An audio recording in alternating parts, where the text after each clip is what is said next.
This week's story is called Sin Nombre. On Thursday morning, April 29th, 1993, the sun rose over the high desert of Little Water, New Mexico. The air was crisp and the sky was pink as 21-year-old Florina Woody went for a run with her 19-year-old boyfriend, Merrill Bay. Florina and Merrill were both Navajo and lived in a small rural town on the vast Navajo reservation that sprawls across 3 southwestern states. Florina loved the majestic landscape surrounding the town and spent as much time as she could outdoors. And she was especially happy to be outside again after a long, wet winter. She and Merrill jogged along the country highway past small houses and trailer homes set back from the road. In the distance, Florina admired the tall red rock cliffs glowing in the sun. The couple turned off the road and headed up a path toward a flat-topped hill called a mesa. Usually, the top was dry and dusty, but the wet winter had turned it lush and green and scattered with wildflowers. Once they reached the top, they stopped to look down at the town below. Florina could just make out the trailer home that she and Merrill shared with her parents. It sometimes felt crowded living there together, but she was grateful for their close-knit family, especially since she and Merrill were raising their first child now, a 6-month-old son. Florina and Merrill jogged back down the mesa and kept a steady pace the whole way home. Merrill had recently started competing in local races and was always trying to strengthen his endurance. As for Florina, she had reasons to challenge herself too. She'd originally taken up running to offset her asthma, which had gotten better lately.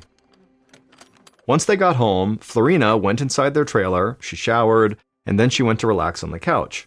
But when she sat down, she noticed her neck and back muscles were aching more than usual. She asked Merrill for a massage, but her muscles still felt sore afterwards. Florina wondered if she might have pulled something during their run, so she tried to take it easy for the rest of the day. Over the weekend and into the following week, Florina's aches and pains did not get better. She developed a cough, too, that felt different than her usual asthma. By Friday, just over a week after she first felt sick, Florina realized her symptoms were not going away with rest, so Merrill made her a doctor's appointment for the next day. On Saturday, May 8th, while Merrill watched the baby, Florina's parents drove her to Crown Point Healthcare Facility, which was located about an hour and a half south and east of their town. It was a commute Florina knew well, since she'd given birth there. Crown Point was a small rural hospital operated by the Indian Health Service with about 10 doctors. 2 of the doctors were a married couple named Christine Golnick and Thomas Hennessy, who had helped deliver Florina's baby. Florina's parents parked close to the entrance and walked with her into the lobby. Right away, Florina saw Dr. Golnick's familiar face smiling at her. Florina smiled back and waved. After signing in, she followed Dr. Golnick to an exam room in the back. Dr. Golnick placed a stethoscope on Florina's chest and listened. Then she held her fingers to Florina's wrist and measured her pulse. Florina watched Dr. Golnick's face for a reaction, but her expression remained neutral. The doctor understood why Florina was worried, since her symptoms had persisted for so long, but thankfully her vitals had come back normal, and so the doctor suspected it was just a bad case of the flu. But considering Florina's history with asthma and her lingering symptoms, Dr. Golnick didn't want to take any chances. She suggested that Florina spend the night at the hospital. In the morning, Dr. Golnick's husband, Dr. Hennessy, could come give a second opinion. Florina resisted at first, since the next day was Mother's Day. She said she wanted to get home and spend it with Merrill and their baby, but Dr. Golnick promised Florina that she could leave once Dr. Hennessy checked up on her the next day. So Florina agreed to stay. She knew that it was better to play it safe, especially because she lived so far from the hospital. She told her parents they could head home for the night, and then she called Merrill. He told her he loved her and promised he'd come get her first thing in the morning once she was discharged.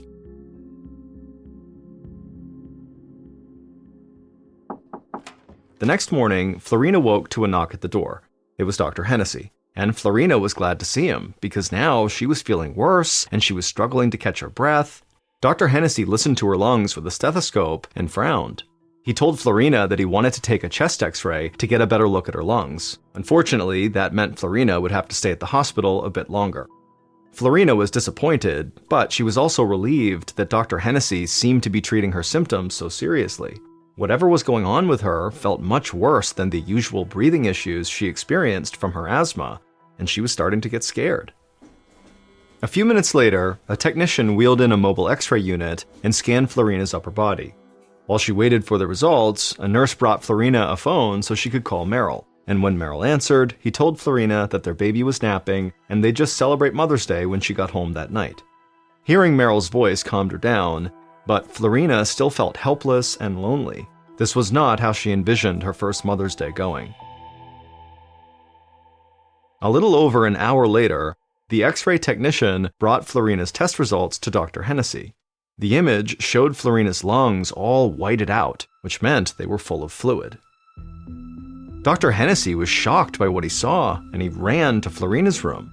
He found her lying there with her eyes half closed and her mouth ringed with a dry white liquid. She was desperately struggling to breathe.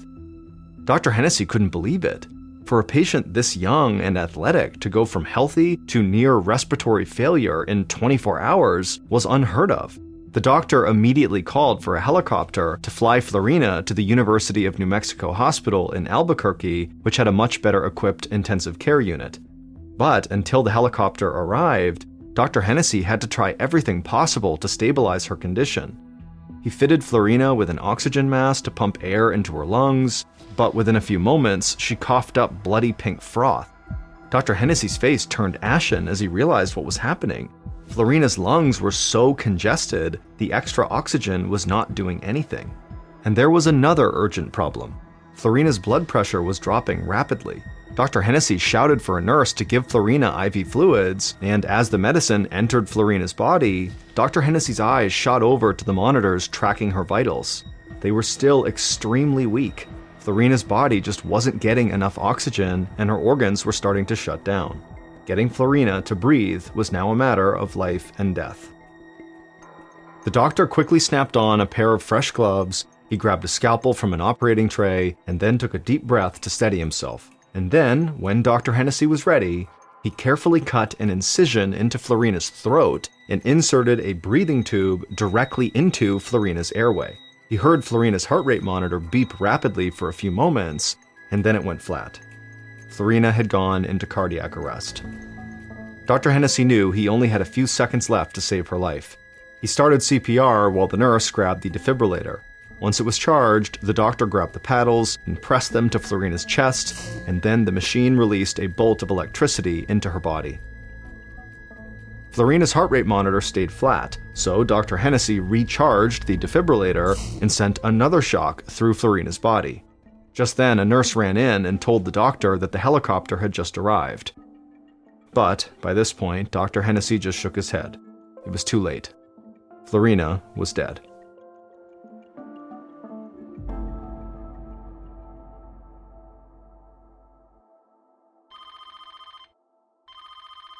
Later that morning, Florina's fiancé, Merrill, was at home sitting by the baby's crib when his phone rang.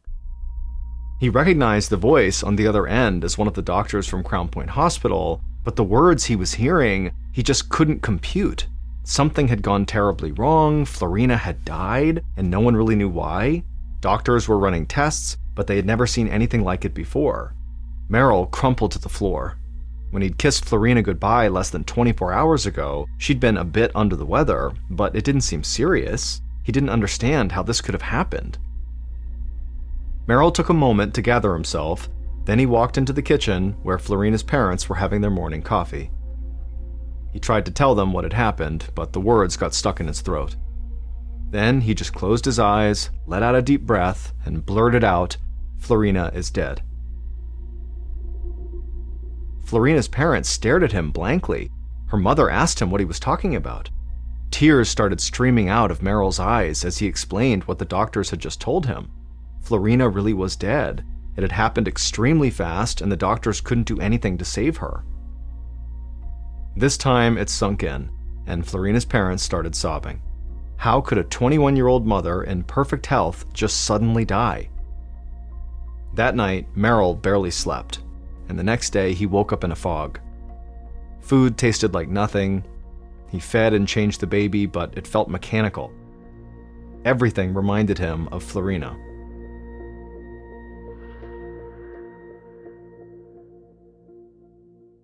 On Tuesday, May 11th, so 2 days after Florina died, Merrill woke up feeling weak and sluggish. He felt like it was something more than the physical effects of his grief, and he was concerned after what had happened to his wife. The doctors still didn't know what killed Florina, and Merrill didn't want to take any chances. However, he had a lot of planning to do for Florina's funeral, and he didn't want to drive all the way to the Crown Point Hospital, so he decided to go to the local health clinic instead. Merrill told the doctor there what had happened to Florina and that he was now feeling sick. The doctor agreed that Merrill was right to be cautious, but he said Merrill's situation was different than his wife's. Florina had asthma, and that likely contributed to her very rapid decline.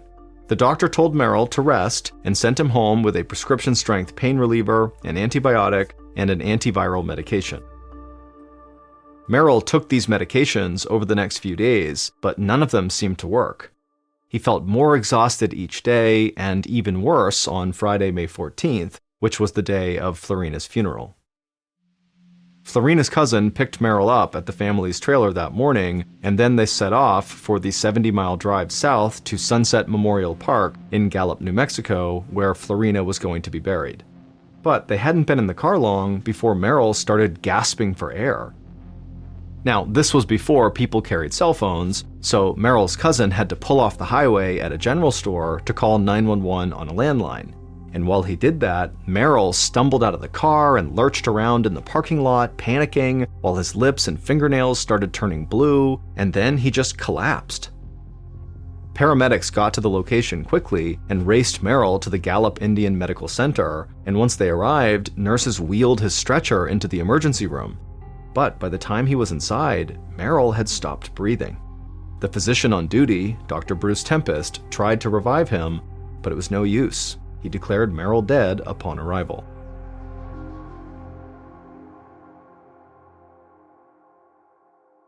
Later that day, Dr. Tempest sat slumped in a chair, feeling defeated. He had worked at Gallup Indian Medical Center for 23 years and was widely considered an expert at internal medicine. He'd even been awarded the Indian Health Service Clinician of the Year in 1983. But he had felt powerless, being unable to save Merrill's life. As Dr. Tempest signed and dated Merrill's time of death paperwork, an assistant mentioned that the man's fiancée had died too just a week earlier, and like Merrill, she had been in good shape and just declined really quickly. Dr. Tempest felt a wave of fear rise in his chest. Two young, physically fit people didn't just suddenly die of respiratory failure, one right after another. Something had to make them sick. As he thought about Merrill's death, Dr. Tempest realized he'd seen other cases like it. In the past 6 months, he had treated 3 other young Navajos with fatal respiratory issues. He couldn't help wondering if maybe these deaths were all connected. Whatever had killed Florina and Merrill might have killed the others too. The fact that all of the dead were Navajos living within the same general area led the doctor to suspect that this disease might be contagious, and if he had to guess, it seemed like it spread through the air, since the lungs were the most affected organ in every case. If he was right, this could be the start of an incredibly dangerous outbreak. But before he jumped to any conclusions, he needed to gather more information. Dr. Tempest called Crown Point Medical Center, where Florina had been treated before she died. He explained he had treated her boyfriend and wanted to learn what happened to Florina. The doctors at Crown Point didn't hesitate to share a detailed breakdown of her illness. Afterwards, Dr. Tempest hung up and compared both cases. Florina's sounded exactly like what happened to Merrill. It just didn't make sense to Dr. Tempest. He'd never heard of any disease that behaved like this. Also, during this call, the doctor had learned something else that totally puzzled him. Merrill and Florina's 6-month-old son had not gotten sick at all. If this was a contagious airborne disease, the baby would have probably caught it from one of his parents. And why hadn't the grandparents gotten sick either? There was one more thing that was bothering Dr. Tempest. So far, there hadn't been any mild cases of this disease reported. Every single person who got sick died. This disease was unlike anything he had seen before. If it kept spreading, many more people could die. That weekend, Dr. Tempest compiled all the information he could on Florina and Merrill's cases. Then, 3 days after he pronounced Merrill dead, Dr. Tempest phoned the state health department and told them they had a problem.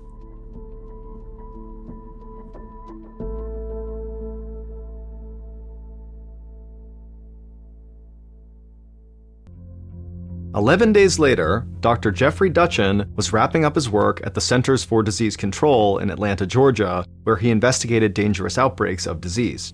He was still in training at the CDC, and the work was demanding. Now he was looking forward to spending the long Memorial Day weekend with his family. But as he was getting ready to leave, there was a knock on his door. It was Dr. Dutchin's boss, and he had a critical job for him.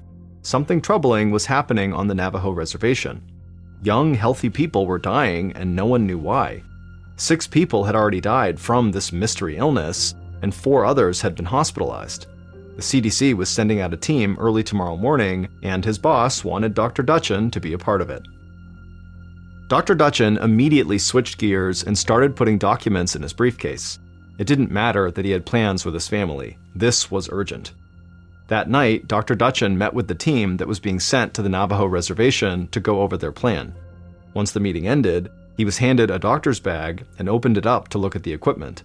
Along with the regular tools of his trade, he was surprised to find something completely unexpected: a gas mask. Dr. Dutchin knew that it was too early to know what they were up against, but the signs were not good.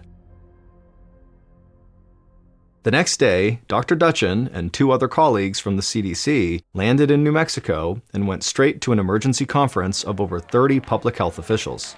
Huge whiteboards lined every wall of the conference room, scribbled with the names of possible germs and toxins, everything from herpes to heavy metals to pesticides and plagues. The mood was frantic.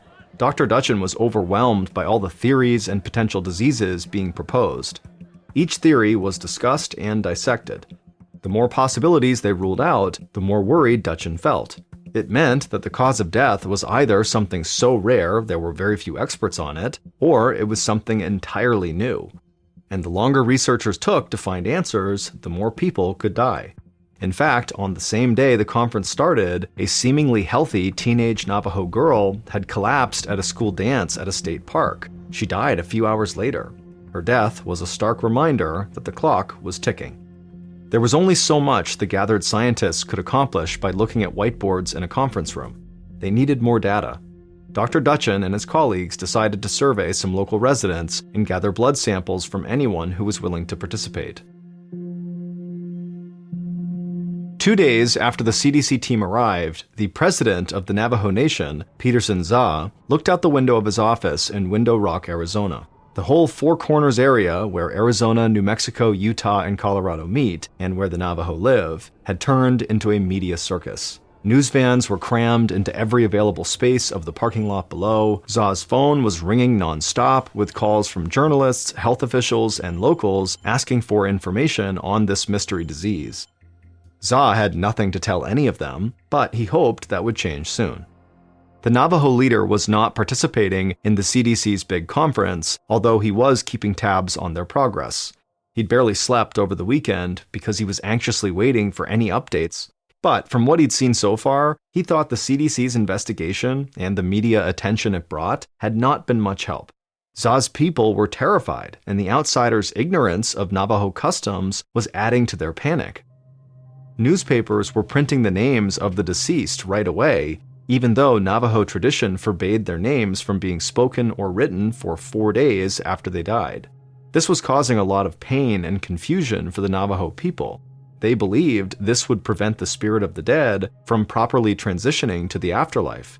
And aggravating the already sensitive situation, some scientists were going right up to people's homes and knocking on the door. They had no idea that Navajo custom required them to wait 30 feet away until they were invited inside. These cultural misunderstandings had led to escalating tension on the reservation, and Za was worried about what might happen next. Just then, the phone rang again. It was a Navajo woman from the reservation claiming that some medical researchers were bothering her family. Za assured her he would be right there to handle the situation. Za hung up, then headed outside. He made his way through the crowd of reporters waiting outside his office. As they shouted questions at him, he promised he'd share any new information with them as soon as he had it. Then he got in his truck and headed to the address the woman on the phone had given him. A few minutes later, Za pulled up to a cluster of low Pueblo buildings that marked the address. The sun was high, barely casting shadows across the dusty ground. Za saw a small crowd shouting at two men who were standing off to the side. Both the men looked rattled and confused. Za assumed they were the scientists that the woman had called him about. The situation looked heated, and he sensed it was about to get out of control. Za got out of his truck and recognized the woman who'd called him, and when she saw him, she ran over to him and explained what was going on. The two scientists had knocked on her door, asking if her family would be willing to donate blood for testing. Za shook his head in disgust. Now he understood why the crowd was so upset. He wove his way through them and walked up to the two scientists. Everyone grew silent as Za introduced himself and explained that the researchers had deeply violated Navajo custom. The scientists' unannounced arrival at the woman's house was considered trespassing by the Navajo people, but even more offensive was their request for a blood sample. The Navajo believe that blood is spiritually attached to the body, and giving a blood sample is seen as a grave violation of privacy. The scientists' ignorance of this cultural belief was an insult to this woman. The scientists' faces turned red, and they apologized profusely. They said they were there on official business researching the outbreak and did not mean to offend anyone. Za cautioned them to be more careful. He wanted to stop this outbreak as much as they did, but if the scientists could not get people to trust them, then they certainly would never learn what caused this disease. The scientists apologized again and packed up to leave. Za calmed the crowd and told the woman to call if any other strange people came around. He had a feeling that there was more trouble to come.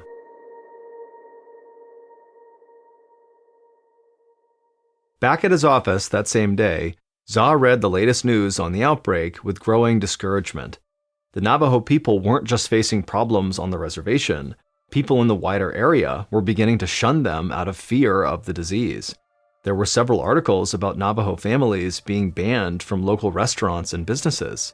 There was even a report about 27 Navajo third graders from Chinle, Arizona, being denied a field trip to visit pen pals at another school in California. And worse, people were still dying. The death toll was now up to 10, and many more were very sick. Za's eyes locked on one particular article about the outbreak in the Washington Post. A particular phrase in the opening paragraph immediately jumped out at him. It said, quote, "The Navajo flu." He slammed the newspaper down on his desk and rubbed his temples. This had gone far enough. He called in his assistant and told her to schedule a leadership council meeting immediately.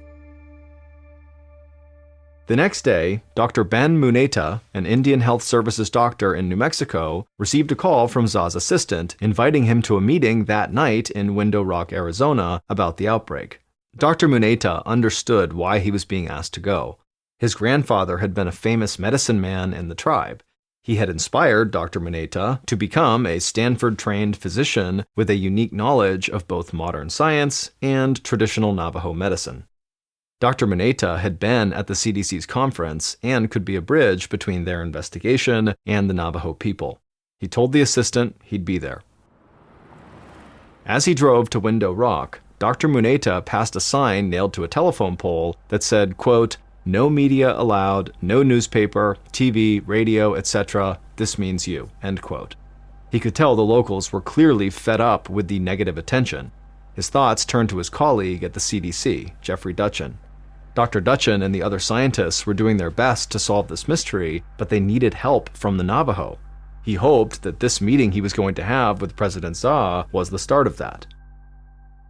A few minutes later, Dr. Muneta arrived at Za's office and was led to a small conference room. Dr. Muneta realized this wouldn't be anything like the CDC's giant conference. It was an intentionally small meeting that left out the federal researchers altogether.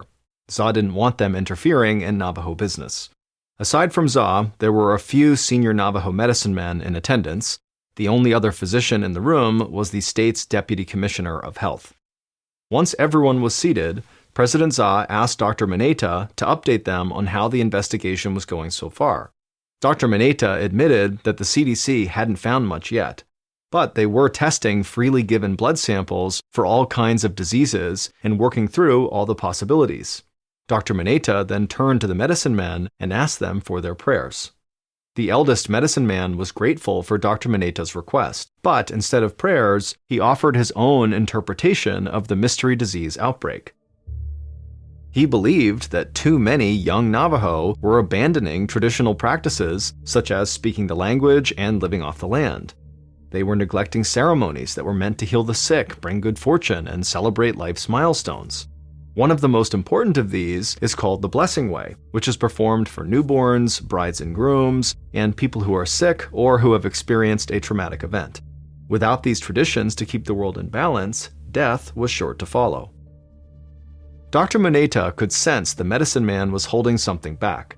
However, it would be improper for him to press his elder for more information. According to Navajo custom, if Dr. Muneta wanted more knowledge, he had to partake in a ceremony that lasted for several days.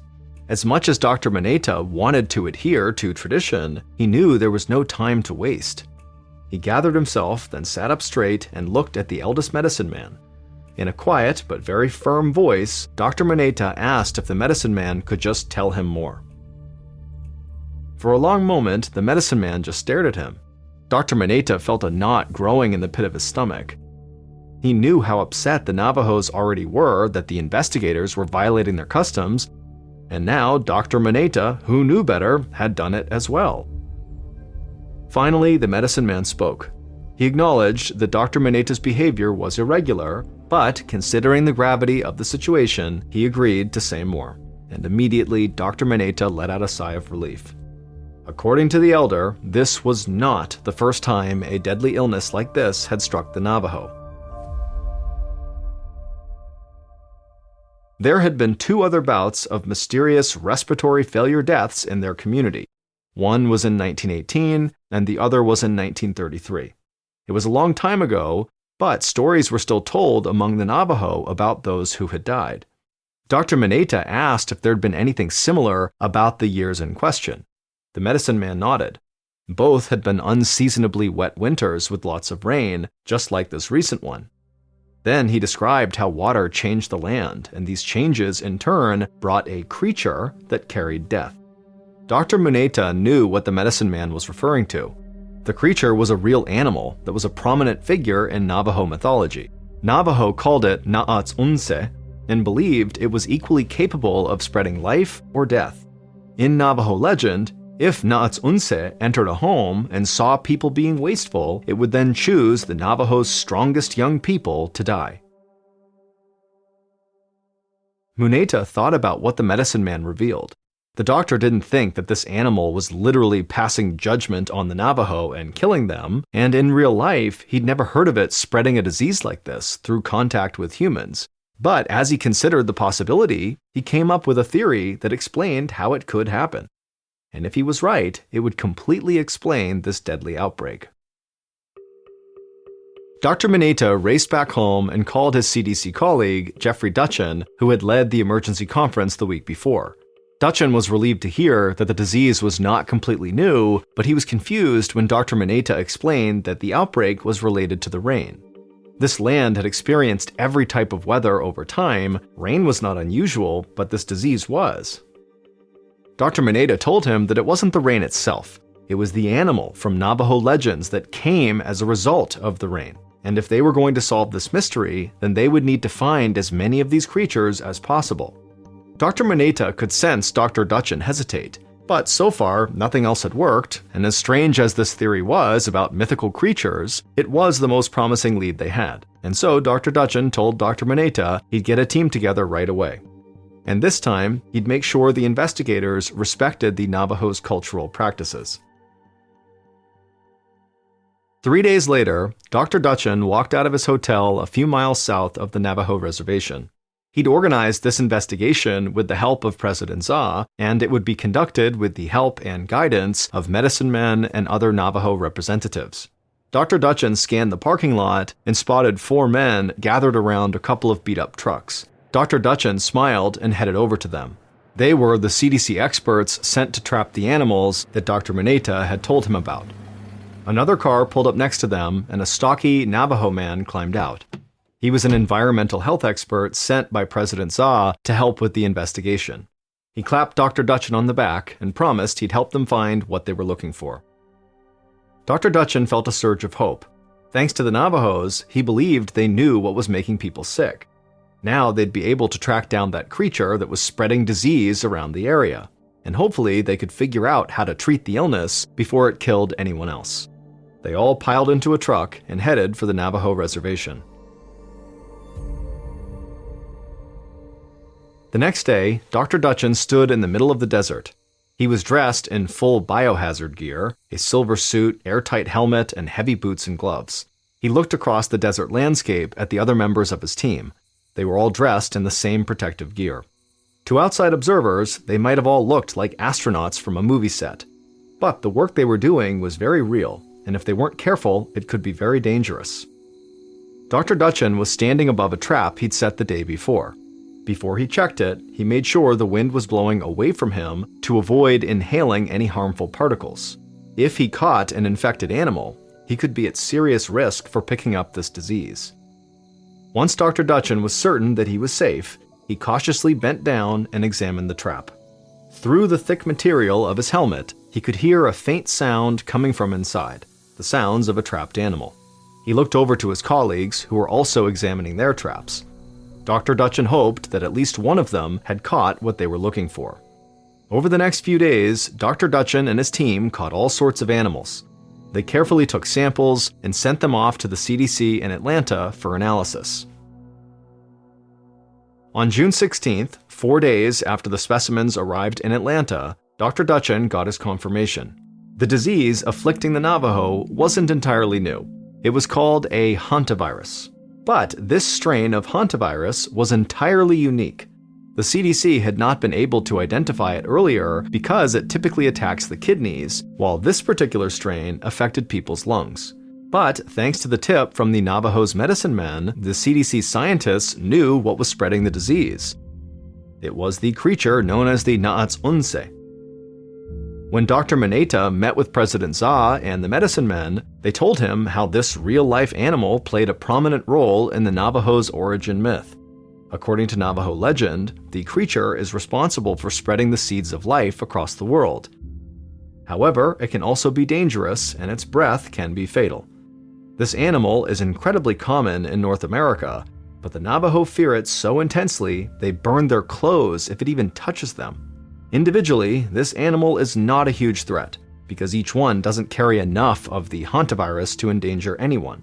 But if there's enough of them, they can spread disease like wildfire. In that winter, the heavy rains in the Four Corners area created a concentrated population of the animal that had only occurred twice before, in 1918 and in 1933.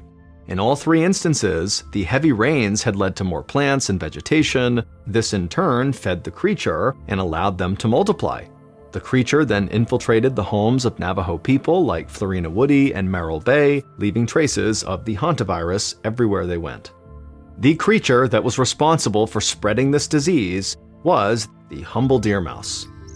And a hantavirus is a family of viruses spread mainly by rodents. And that spring, deer mice had been all over the Navajo reservation and surrounding area. They crept into homes, they nested in sheds, barns, and storage units. No matter how many holes were plugged or traps were laid, there were just too many of them to stop. And wherever they went, they left their droppings, which carried the deadly virus.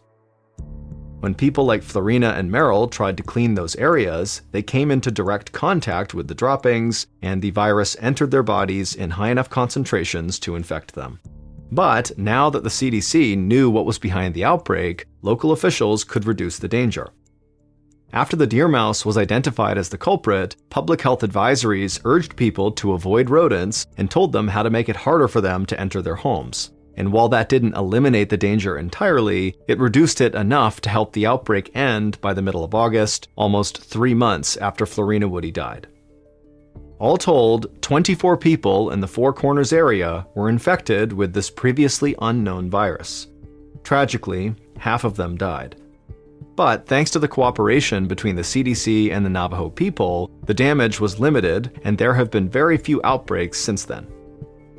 In keeping with the Navajo custom of not speaking the names of the dead, the CDC decided to call this North American hantavirus strain Sin Nombre, which means without a name.